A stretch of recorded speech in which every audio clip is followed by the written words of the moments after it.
All right, let's talk about pizza. Tonight we are going to be making homemade pizza, the crust from scratch. We're just going to be using sauce out of a jar or a can, whatever you got. In the future, we can learn how to make sauce from scratch. But tonight we're learning plenty just by doing the crust.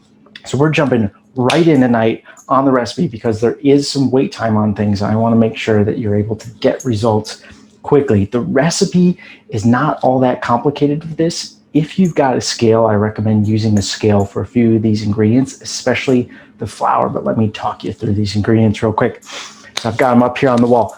For one 10 to 12 inch pizza, that's what the recipe's for. If you want to double it to make 2 pizzas, it's easy. Everything's just doubled. There's nothing else special. It hardly takes any extra time. It's just twice as much ingredients. So for our flour, our main ingredient, you want about 2 cups or about 250 grams of flour. Again, if you're making 2 pizzas out of this, just double that. 4 cups, 500 grams.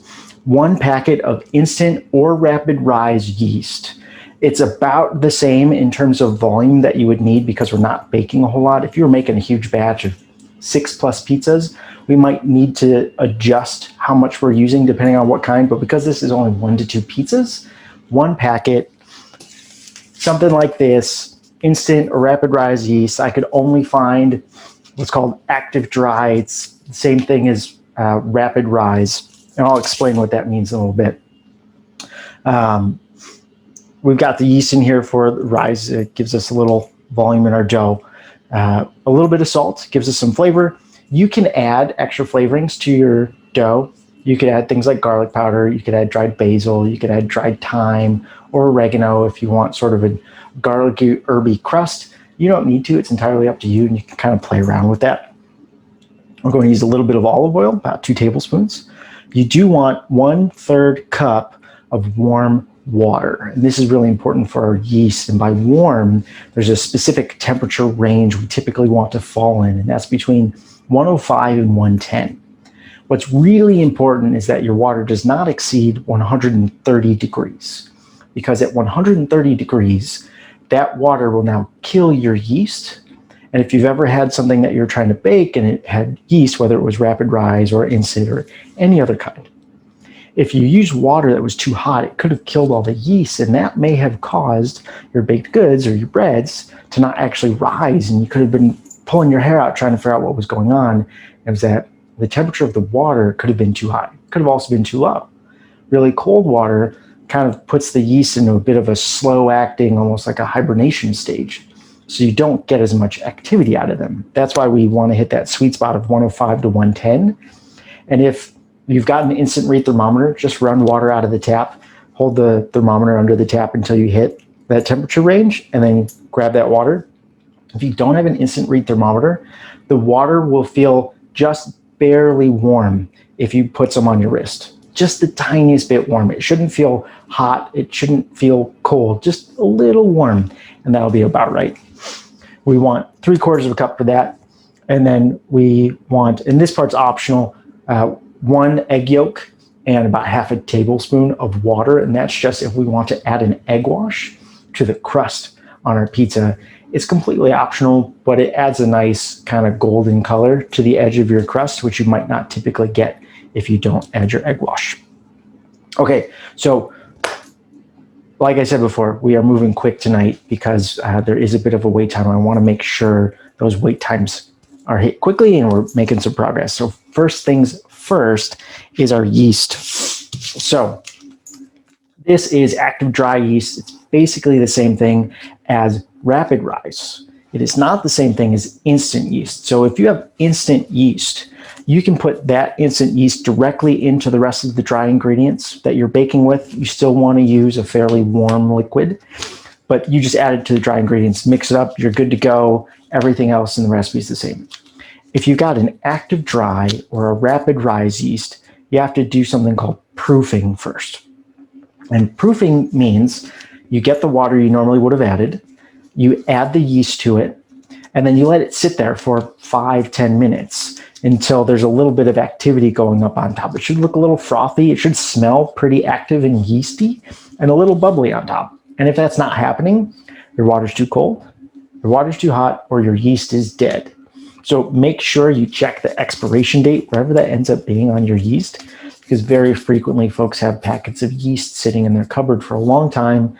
By the time they get around to using it, the yeast has died, because what you've gotten here is actually an organism. That organism loves to eat things like sugars and then belch out the chemical reaction that it has from eating those sugars, and those belches are actually what create the air bubbles and the rise in your baked goods. It's because there's a tiny organism eating some things in your baked goods, and then they release gases. And so this is a whole packet of living organisms.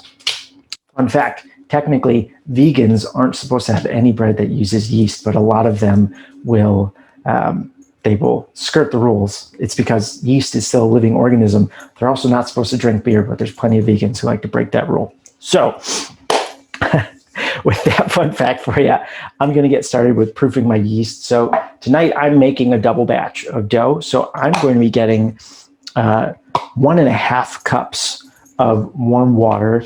And I have this really wonderful kettle from a company called Fellow, where I can set the specific temperature. So I'm just in the background pouring my water right now. I can set the specific temperature I want for my water, and it's delightful. It's really great for baking. It's great for tea. If you want to make very nice coffee and be very particular about the temperature, it's wonderful. If you don't have one of these, you can use those tips I mentioned earlier. So you use either an instant read thermometer, and you just run the sink and adjust the knob until you get to between 105 and 110 for your temperature, and then gather your water then. Or if you don't have one of those, run the water, and it should feel just the slightest bit warm on the inside of your wrist. If it's hot, it's way too hot. If it's cold, it's too cold. It's just because our bodies run at, 96, 97 degrees, right? So you want something that feels almost like there's no temperature difference, just the slightest bit warm. That's it, really, really tiny. So I'm going to start focusing on the stuff that I'm doing here so you can see what's going on. And Brian, uncle's third favorite uncle, if at any time you can't see what's going on, just holler and I'll readjust the camera views for you. So right here, we are proofing the yeast, and I'm doing this first since this is just going to take a few minutes while we then measure out the rest of our ingredients.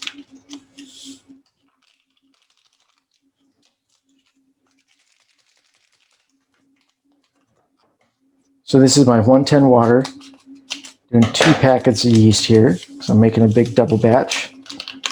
2 pizzas, one for me, one for my girlfriend.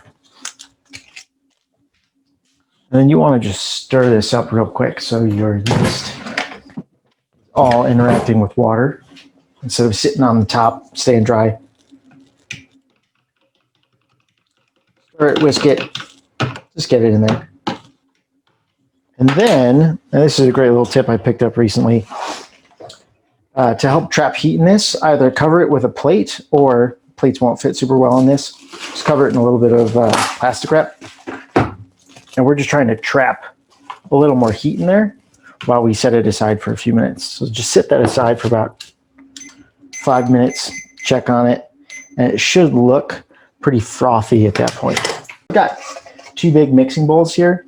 Start with the smaller of the 2 when you're doing this. The bigger one is what we're going to use during the rise time. If you've got a kitchen scale, I recommend using that, especially whenever you're measuring out flour, because flour, when you scoop it by hand, you can get anywhere between plus or minus 25% of the size of the vessel when you scoop, depending on how densely packed your flour is and how heavy-handed the scooper is. So really strong people tend to scoop too much flour, even though it looks level on top. They just pack it more densely in that scoop. Folks who are a little more light, they tend to have really light scoops, and then they don't get enough flour. So that's another thing that can cause huge variations in your baked goods, where one time you make it and it's great, the next time it's not. Where one person makes it and it's perfect, and another person makes it and it seems like there's something wrong. It's likely that the flour weight changed because you were measuring by volume rather than weight. Yeah, there we go. So I need 500 grams of flour. I'm really glad I bought extra flour for this too. Okay, because I'm doubling this, I need 3 teaspoons of sugar, not salt. You want 3 teaspoons sugar for a double batch. And then, okay, now is the salt. And normally you want 3/4 teaspoon. So since I'm doubling it, that means I want 1.5. Now is when you would add the garlic powder or the dried basil leaves or the dried oregano. And our timer went off for the yeast, and it does look nice and active. So go up in here. The water got really cloudy. You can kind of see there's some bubbles going on. If you smell it, you can definitely smell this like bread smell coming off of it. That's a good sign your yeast is active and you're good to go. So what we want to do here is we actually only want to take about half of our flour. Always good to have extra bowls around. I'm going to put about half this flour in another vessel for a second.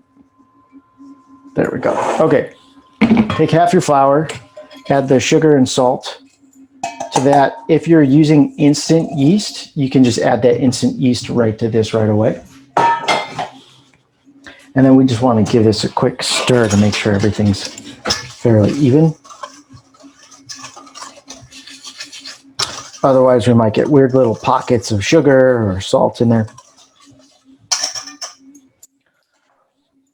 Okay, now we're going to add our hot water, or warm water rather, and yeast to this. And we're just going to stir this up until it kind of forms a fairly homogeneous mixture. So just grab a wooden spoon or a spatula for this. The recipe we're doing tonight specifically has very little kneading, partially to save time. But if you wanted a chewier dough, something that's got a little more structure and strength to it, you would actually want to do more kneading and more mixing. So I'm going to add about half of this other half. So this is about 1/4 of the flour. Adding in, I'm just going to stir this up. I just added the last of the flour here. So at this stage, it gets a lot easier to just finish your mixing by hand. The outside of it looks fairly dry right now, right? But if you were to poke your finger right on the inside, you can feel how wet it still is. And you don't really want it to be super wet on the inside and dry on the outside. And that's what lets me know that a lot of this flour that's still loose in here will likely be worked into the dough pretty easily. So I'm just working the dough around, kind of flipping it and folding it. It's sort of like I'm cheating and pre-kneading the dough a little bit. The final product here at this stage should be a little sticky wet, just a little bit though. It shouldn't be unmanageable. Like you can see, I can poke this and it doesn't necessarily come back, but I definitely have things sticking to my hands. And if I pull it up and stretch it a little, you might be able to see a little bit of that shine going on. Trying to get a good angle for you. So there's still some wetness. Not much, but there's still some.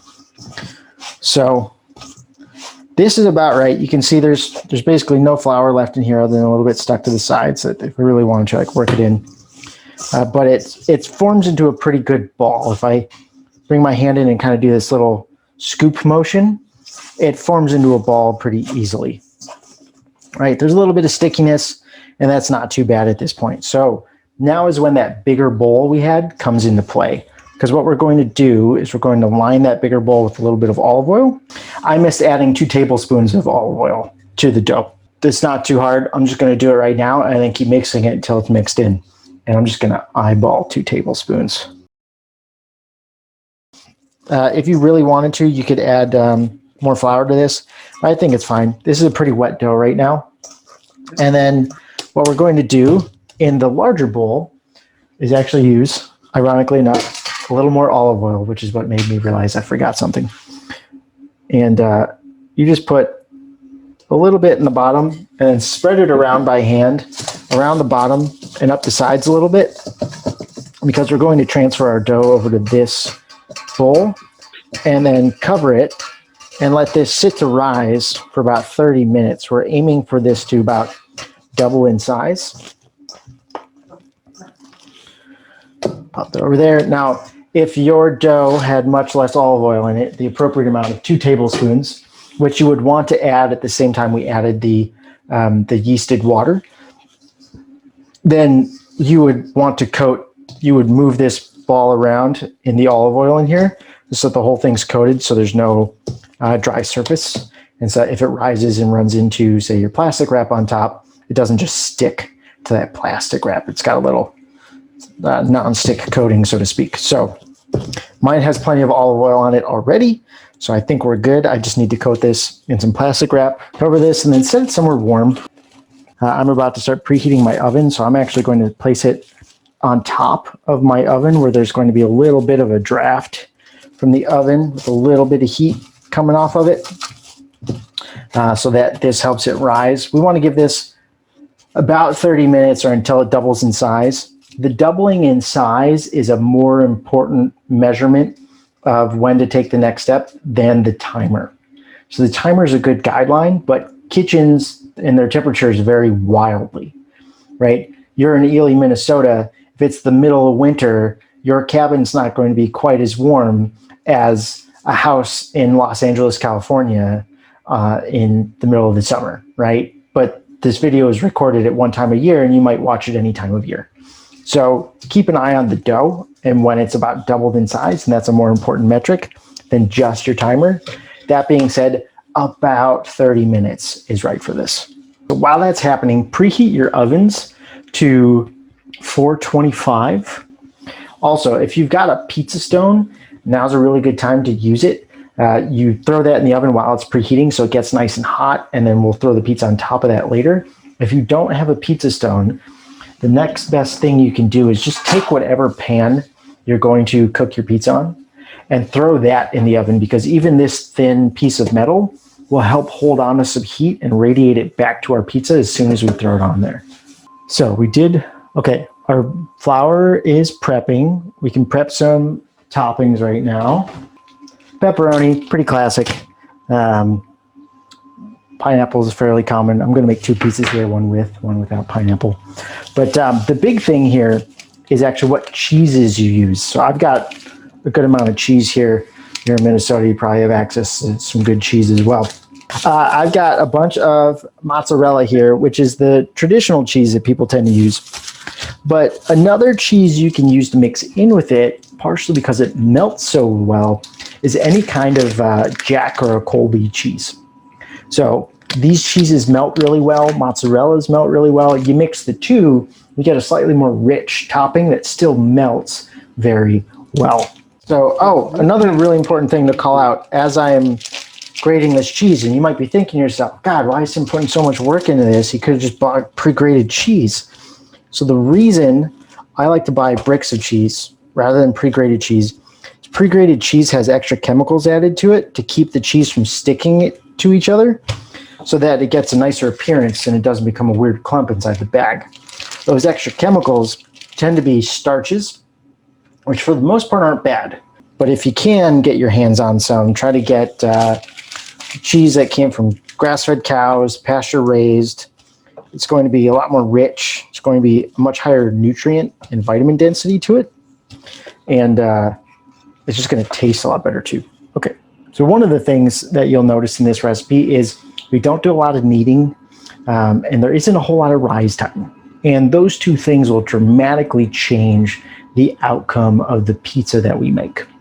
The more rise time or proofing time or resting time, there's a lot of terms that are used for this, that we allow our dough to have, the more rich the flavors become. It's this waiting period, which is where most of the flavor comes from. So in our recipe tonight, this is rising for 30 minutes. And then we separate it into, two different dough balls. We roll those out into our circles for pizza, and then we bake them. What you could do is you could follow the same exact process we did for the rest of this. And then when you separate this one big dough ball into two, instead of rolling it out into your circles and then baking it right away, what you can do is actually form those up into little balls again, cover them, and either set them on the side on the counter for another 30 minutes to an hour, or you can throw them in the fridge and you can leave them there overnight. And the fridge will slow down the bacterial reaction that we're getting with the yeast so that they don't what's called overprove your bread, which is where they eat so much that they kind of kill themselves almost by overeating. And then you get a really flat bread because there was too much gas created, and the gluten development in the bread couldn't hold on to it, so it all just collapsed and got really dense. So to avoid overproofing it, we slow down how active the yeast is by throwing it in the fridge. And that gives the yeast a lot more time to eat up the sugars that exist in our dough and then belch it out and create gas, but at the same time, they're adding flavor to our dough. So the longer you can prove something before it overproofs, the more flavor you get into it, and chilling something is a way that you can extend that proving period while avoiding overproving to some extent. So you could take this dough and throw it in the fridge overnight and then bake it tomorrow. It'll probably even last all the way until, if you're making this at dinner time, it could last until dinner the next night. And you could bake it then and roll it out and bake it. And you'll have a totally different flavor profile than you do on the pizza that we're making tonight. Another thing to keep in mind is the amount of kneading that you do. So you had a great question earlier. Can you overmix it? You technically can with things like cakes, because the flour has proteins in it, and when the flour is in the presence of liquid, those proteins are more easily combined and formed into longer chains, and that's why we talk about gluten development in bread. When we knead the bread, we help mix up those chains, which are all jumbled at first, but when we knead it, they build longer, stronger chains, so that we can do things like the window pane test, which is where you hold up your dough and you see if it'll be kind of see-through-ish, but still hold together without tearing. And that's the window pane test. That's just a form that you've built up a good amount of gluten. In the dough we're making tonight, we're not doing much kneading. We're not doing a lot of gluten development. So you'll notice that the final dough, the crust of it, looks a little bit more like a standard bread than it does like a chewy pizza crust. And if we wanted to change that, we would just add more kneading into the process, which would be happening either earlier on, or we could do it again in between the first rise and the second rise. So those are two things that we can use to affect the end product, either more time for proofing or more working of the material to get more gluten development, and that will change up our texture. The other thing to look at is the type of flour that we're using. I'm using all-purpose tonight. All-purpose works fine. It's typically around 11 or 12% protein content. You can use bread flour, and what you'll end up getting is, for the same steps and the same amount of effort, maybe slightly more water, depending on how it's feeling when you mix it together, you'll get a chewier crust, because bread flour has a higher protein content. It could be anywhere up to something like 14%. And that higher protein content allows more of those protein strands to connect with each other when you're kneading it. And then you get stronger gluten development, and that gluten development will hold on to gas better. You get bigger bubbles inside of your dough. And when you bite into it, it's got a different texture, and that's what gives you more of that chew, that nice chewiness that you often get, especially in a thin crust pizza. So changing the flours could do that. If you wanted to go in the opposite direction and have a bread that was really cake-like for some reason, you could use something like a pastry flour or a cake flour. And really the biggest difference with those is that they just have a much lower protein content in them. So when you see all these flours on the shelves, most of the time what separates them is their protein content. Now, if you go to little boutique spots, you can get a difference in terms of the type of wheat berries that they use. So I've actually got a wheat mill here in my home that I use sometimes to grind up fresh whole wheat berries. And I buy my berries from a specific farm that makes really great wheat berries that have a pretty good protein content and a really nice flavor. It also means I can have remarkably fresh whole wheat flour whenever I like. But that will give me a different result than if I bought a different strain of wheat berries, even from the same farmer. They just have different flavors going on. So most major brands have a mix that they like from farms that they like, so it'll be fairly homogeneous. Pick a brand that you really like and stick with that, and you'll know how to work that dough. You'll know what the flavors are going to be like, and you can just go from there. When I'm buying flour in the store, if I have an option, I typically like to buy Bob's Red Mill. Most of their stuff's organic. They have pretty high quality stuff, and I don't mind supporting by paying a little bit extra for a company that seems to be doing a better job in the food and agriculture space. So that's my little flour spiel for you. You can change the flavor, you can change the texture just by adjusting those things. What flour you're using, the wait time, and how much you need it. While we're in the middle there, we actually hit our 30-minute timer for the dough. So you can see this built up so much gas that the plastic wrap on top is actually bubbling up a little bit, so you can get an end product in a shorter period of time. And so you get just more air in these than you typically need. So you just poke it around a little bit and it'll shrink up, and that's totally fine. And what we're going to do here is we're just going to dust our counter with a little bit of flour. Another thing that's kind of neat is the moisture content in your dough will actually affect how easy the gluten can bond to each other when you're mixing it up, because a very dry dough will have trouble building up that gluten because the moisture almost acts as like the transport vehicle for that gluten. It allows it to kind of shift from one space to another to make those connections. Without the moisture, it's a lot harder. So a really dry dough needs more kneading to make up for the fact that you don't have that easy transport and connection of one gluten strand to the next. A really wet dough doesn't have that problem. So if you've ever seen, there's a bunch of recipes out there for no knead bread. That bread, by definition, needs to be really high, what's called hydration bread, meaning it needs to be really wet in order for your gluten to build up. So I'm just kind of forming this in a ball real quick. And what I'm doing here, you don't have to do it like this. This is just what I'm used to doing for making sourdough breads. But what I'm doing is I'm kind of tucking my one hand up here and pulling some of the dough down underneath and pushing up on this side.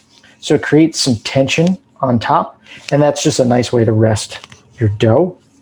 So it is a nice shape to work with later, and it keeps everything nice and tight. I'm going to go like that. And now that my countertop is nice and dirty, I'm going to pull out some parchment paper. So one of the things in this particular process that makes life a lot easier for you is using parchment paper when we stretch out our pizzas, because we then use this parchment paper like a sling to transfer this pizza to the oven. So I'm just going to put a little bit of flour on here to keep the dough from sticking too much. So what I'm doing here is I'm just stretching the dough out a little bit with my fingertips, and I'm using, well, I guess it's less the fingertip and more the pad of the finger. And I'm pressing in to try to stretch it out, because this is going to maintain a lot more of the air bubbles that we built up than if I were to like shove it down. And ideally, you do this without using a rolling pin, because a rolling pin is going to cause your dough to lose a lot of that air that we built up. A lot of those air pockets are just going to disappear. If, however, you find that stretching pizza dough is a real pain in the butt, which is totally reasonable for you to feel, because often it is, and this is a super wet dough, so it's fairly easy to stretch. I'm not having to do much. I don't have to toss it in the air. I don't have to do what's called the steering wheel, which is where you hold it by the edges and you kind of turn it around and let the weight of it stretch it out. So because this is so wet, it's stretching pretty easy on its own, and I don't have to do much work, which is great. If, however, my dough was a little bit drier, I could definitely do a toss. And what you want to keep in mind when you do the toss is you're not using your fingertip, you're using your knuckles, the big flat parts up here. And so you toss and twist like this, because if you use your fingertips, you tear through your dough, especially when you get it nice and thin as you're doing this. You want to use your knuckles, and you toss like this. So you spin your hands as you go up, and then you catch it on top of your knuckles. Wow. That makes sense. And if it's getting really thin, you can even start using kind of the backs of your hands a little bit. Just if you've got really hairy arms, you might want to watch out and try not to feed your family a bunch of hair.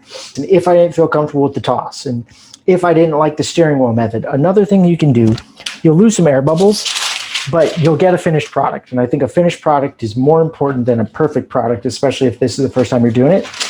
You can take another sheet of parchment paper and throw it on top, and then use a rolling pin on there to stretch it out. And the reason we use the other sheet of parchment paper is it keeps your dough from sticking to the rolling pin. Then when you're done, you just really carefully, at a super low angle, peel back your parchment paper And when the dough sticks, because it will stick a little bit, just very carefully kind of peel it off as you peel it back.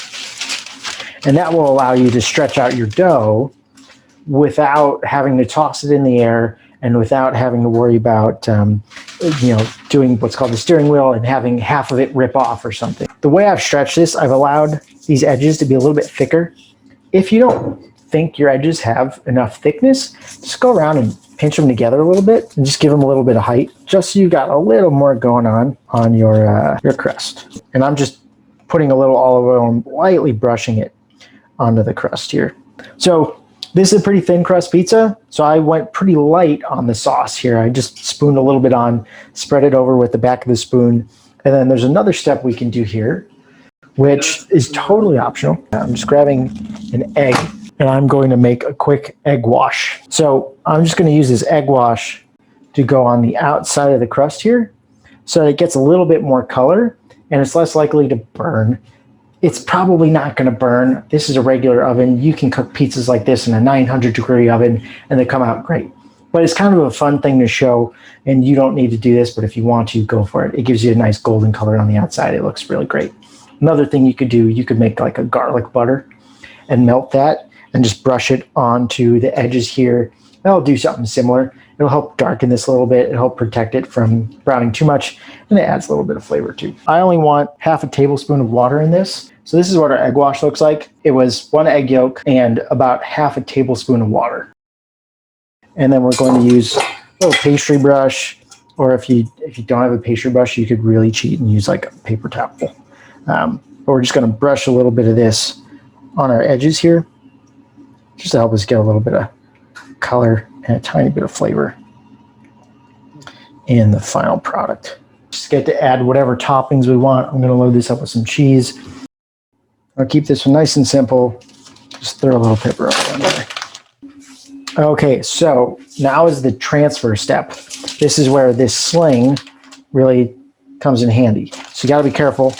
Sometimes holding opposite corners helps. It's also good if you've got friends who can help you out so that they can help transport it, because you can see it's kind of dipping on these sides too.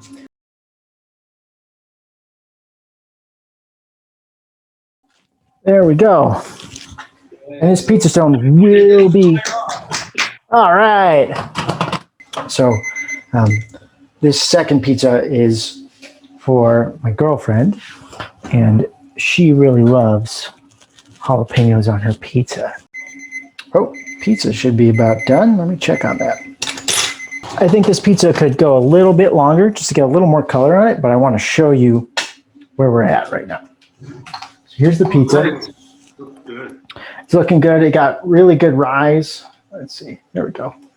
Got a really good rise. You can definitely see the crust on here had a lot of rise going on. And we're getting some good color on the cheese. I just want to see a little more color on the crust here before I take it out, so I'll probably give it another 2 minutes or so. I think we can probably take that first pizza out.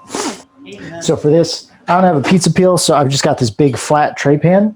I'm going to slide this underneath this pizza and try to just get a good handle until I can just get a piece of this parchment paper to pull it out. So I got to get this closed again so we don't lose too much heat. Here is our finished pepperoni pizza. Wow. That looks good. That's gorgeous. Yeah, so we got some really good color on this. We've got some good, pretty toasty, but I want to see if I can get a shot of the underside for you.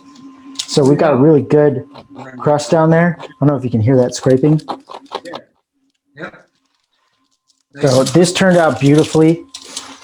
So that ended up being in for, I'd probably say it was around 16 to 17 minutes, partially because I forgot to turn the timer back on the second time we let it go back in. But this is, I mean, this was a really fast pizza to put together, right? The longest thing was the 30 minutes of rising time. Other than that, is while that's happening, you can prep all your cheese, you can get all your ingredients out on the counter, you can even clean up any mess you've already made, so that there's less to worry about later. And by the time you get done and you get to the finished product, you just get to eat your pizza.